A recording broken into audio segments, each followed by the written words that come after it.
As I conclude my term as the 45th President of the United States, I stand before you truly proud of what we have achieved together.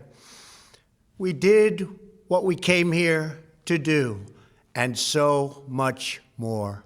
After 4 years of firestorms, on the eve of his departure from the White House, Trump touted his tax cuts, trade deals, and other achievements in a 20-minute video. In the aftermath of the insurrection on the Capitol, he appeared to tacitly acknowledge the divisiveness and anger that marked his 4 years in office, but offered no hint of any responsibility. All Americans were horrified by the assault on our Capitol. Political violence is an attack on everything we cherish as Americans. It can never be tolerated. As Joe Biden arrived for his inauguration in a city that has been transformed into an armed camp, Trump remained steadfast in refusing to mention his name or even acknowledge that he won the election. He simply said, "This week we inaugurate a new administration and pray for its success in keeping America safe and prosperous. We extend our best wishes, and we also want them to have luck." A very important word. Held responsible for mishandling the pandemic, the president expressed grief for every life lost. Breaking from tradition, Trump will be the first president in more than a century to snub his successor's inauguration.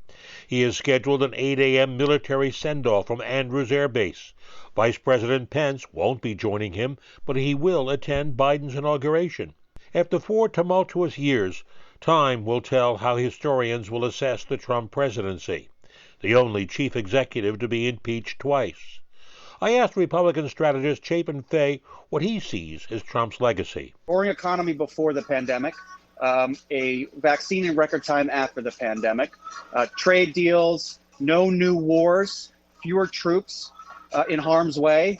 And unfortunately, after last week, none of that matters. Political analyst Alan Sanders agrees that the events of the past few weeks will overshadow any of Trump's accomplishments. I think the president will be remembered for having one of the most divisive, vindictive, and destructive presidencies in all of American history. Sure, he had some successes, but he went AWOL on the pandemic, and he falsely claimed that he won the election. All of us want to put this awful chapter in our nation's history behind us.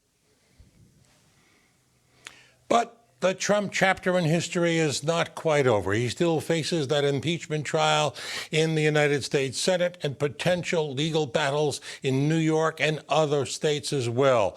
And tonight, the question is, will Donald Trump remain an active voice in Republican politics in the future? I'm Marvin Scott, Pix 11 News, Tamsin, Corey.